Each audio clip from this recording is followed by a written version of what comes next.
What is your history in the local area? Have you been in cover bands? Have you been playing? Did you have some original bands that didn't work out? Where did you come from? I just went from, band to band. And anyone we would have heard of that was an almost made it type of thing? Yeah, I was in a band called Dust to Dust, and we toured with Typo and Laguna Coil for a while. I toured a lot. I was in a band for a long time with AJ Pirro from Twisted Sister. So we Not Cities. I was in Cities. Yes. You were in Cities? My brother-in-law is the singer for Cities. Yeah. All right. So I joined, when AJ came in, and we kind of did that for a while. So it was just things like that, just kind of, just trudging through the mud of the bands and stuff. But I've been just doing my instrumental stuff for the last 5 or 6 years called Sonic Stomp. But I don't do it here. I tour in Japan and China and Germany and all these places, and it's because they love the guitar. Yeah, well, there's a lot of guys like that. I talk to all the time. A guy I'm a huge fan of, Richie Kotzen, does that too. Incredible. Richie comes in here and unfortunately barely does anything in America, but he's all over the world and he does well with it. And it just seems like there's more of a receptive kind of audience to that style of playing. Yeah, it is. It's insane. I'll go over to China for 4 or 5 weeks. China? Yeah, my album was just released in Japan. I'm on King Records over there or something, and those are solo instrumental records, yeah, shredding stuff? Thing, yeah, and I never was so into the instrumental thing. I only just got in. Zach pushed me and pushed me and pushed me. He's like, you got to do this, you got to do this. All right, I'll do an instrumental album.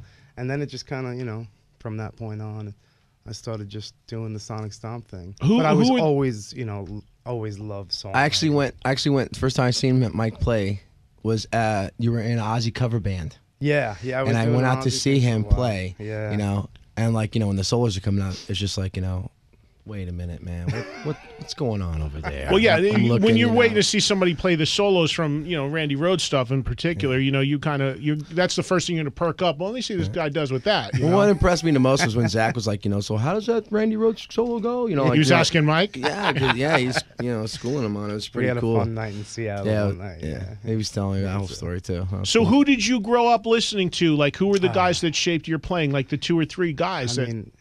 My favorite guitar players, I have, Randy Rhoads, John Sykes.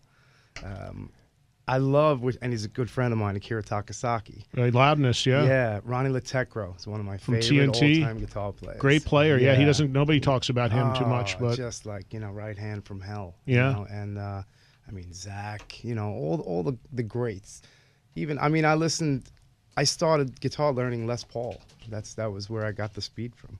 Well, see, and that's the thing, too. Before we went on the air, we were talking because I had just come from the show, and I understand for people listening right now, it's difficult to understand what we're talking about because we have 1.5 Adrenaline Mob songs we're going to play tonight, which one is a cover. So you'll get to hear the band, but we don't have the album of original material because even tonight, I know you asked me to tell the audience to not record and videotape because you really, you want this to be presented when it's ready in the right way. That's the idea, right? Yeah. Yeah, well, we're I assume months away still, from the release. So, we it was important tonight. We really wanted to get out there and play and get going, but we're still a ways away from the release. So we didn't want everybody's first taste, everywhere else in the world to be some crappy thing that was on YouTube from somebody's cell phone or whatever. So tonight was just a special night for the people that were able to come and share it with us. Do you think, I was polite in the way I asked the audience not to record. Do you think people actually didn't? I saw cameras come out immediately when you asked them not to do that. I had one in my face all night. So much for that. I didn't actually see a lot of people doing the cell phone thing. I seen the camera crew that was there. Yeah, we filmed and recorded, by the way. Right. But I didn't really see anything out there. Yeah, I think people they were doing that. respectful. Pretty respectful, man. I see people taking some pictures. I seen pictures being taken, but I didn't see a lot of people like this. Or whatever. Pictures were all right. That's fine. Well, the problem with that though is a lot of those that look like cameras can take amazing videos though. So that's you gotta be careful with that. Yeah. Right. Well, what's the status of the record? Where does it stand right now? Is it completed? Or are you still working on it? It's tracked. There's little tiny things to do with it, but it's pretty much ready to be mixed. And which we're gonna start doing next week. Yeah. Mike's gonna start mixing it, and Orlando. And we're gonna wrap the Mike thing Piazza up, thought he was gonna mix it. Actually, he Mike got all Piazza, excited. Svengali. Svengali. Svengali.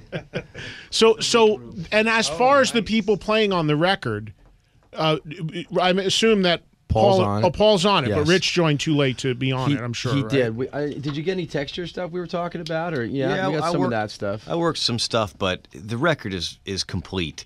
Basically, it was a nice gesture from the guys to say, man, we'd love to have if you hear any things, but the album is so complete as it is. It would be me trying to play on it so that I could say I played on it, and I know that they wanted the camaraderie of saying, well, we want you in the band. We'd like to, at least if you want to play on the record, but finding space. Orlando's compositions are complete, if you know what I mean. Like if I was to, it'd be like putting a Post-it note on the Mona Lisa. You know, it just didn't need to add anything else. Well, when will people?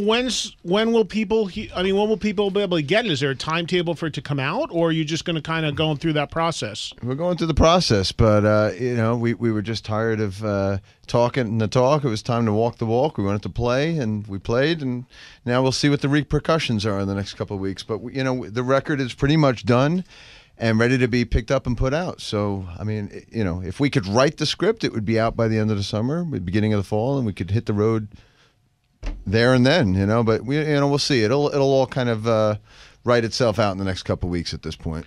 And Mike Portnoy, for you personally, how did this feel tonight? Because you've been through a pretty crazy ride in the last however many months, not just Dream Theater, but obviously Avenged Sevenfold as well, doing a lot with them. And now you are finally back in a situation, it would appear, that you are part of a band. You have a band, a mob. You have, you've got this was the first real thing that you were, fully into again. So it must have felt great tonight. It feels great, and it really does feel like a band. I mean, I've done a lot of things outside of Dream Theater, but they were not all, but most of them were like side projects or, one-offs, whereas this really feels like a band with a future, and something that I could picture making many albums and touring the world. I mean, all of the side projects I've done would be maybe New York, Chicago, LA, just select one-offs, but This is a band that is absolutely going to go out and hit all the markets and hit the road. I mean, this is a road band.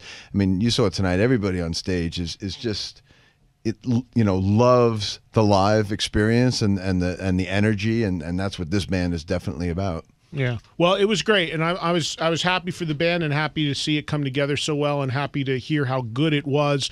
But I got to say too, honestly, and not just because you're a close friend, but I was happy for you tonight too, because I mean, you've gone through some crazy stuff here, and a lot of emotions and stuff. So I'm sure it felt good for you to be in a band again. Totally, and these are great guys. I mean, it really feels like. I mean, that's why I think the mob word in the band name is fitting, because it really feels like a club or a gang.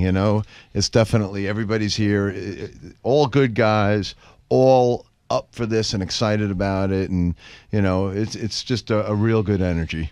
I got my colors tonight too. I got an Adrenaline Mob. I got the only non-band Adrenaline Mob T-shirt. So We're I'm very happy that you have decided to accept this gift from us and become a part of the family. If only people could see the impression. Well, seeing it's just as good as hearing Eric's it. shooting it, so we'll put it on EddieTrunk.com. So screw the rest of the interview, just so you can see Russell Allen do his Godfather, wearing his Adrenaline Mob T-shirt, by the way. That was great. And the other thing, this band has to get big really quick, just so you can play on stages big enough to fit Portnoy's kit. Because, I'm sure that tonight was a small kit compared to what he wanted. He destroyed it, too. He destroyed it. It wasn't destroyed happy the with kit it. at the end of the show. You missed, Kicked the whole he thing over. he did totally just kick the whole thing off the riser and just... It was going to be mine. Yeah. Piazza, I can't hear Mike. Get on the mic. What are you saying? Before the show, he was going to give me the drum kit, but he ended up kicking it over. That was it, huh? Yeah, there was a Post-it note on it that this is for Mike Piazza, and he said, "Screw this!"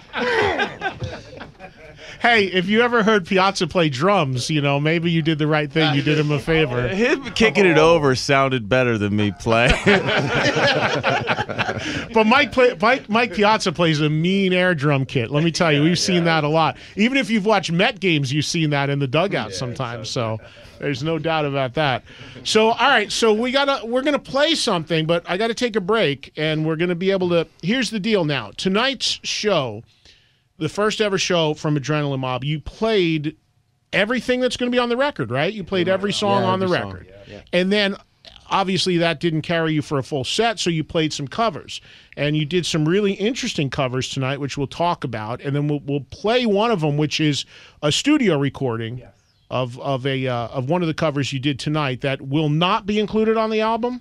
We recorded it with the intention of being like maybe a bonus track. yeah. So it was never supposed to be on the album. So, figure we'll give it to you here tonight. We'll throw you a bone. All right, throw me a bone. So let's we'll come back and we'll play that, and then the other thing we can play for you is a couple seconds, a little bit of a montage of a couple songs that will be on the record of original material. And obviously, because we just touched on this a few minutes ago, you're not prepared to play full songs because it's not completely done and not ready yet. So I understand that, and I know that that if I did play a full song of original material, that I might be sleeping with the fishes. So I don't want to take any chances.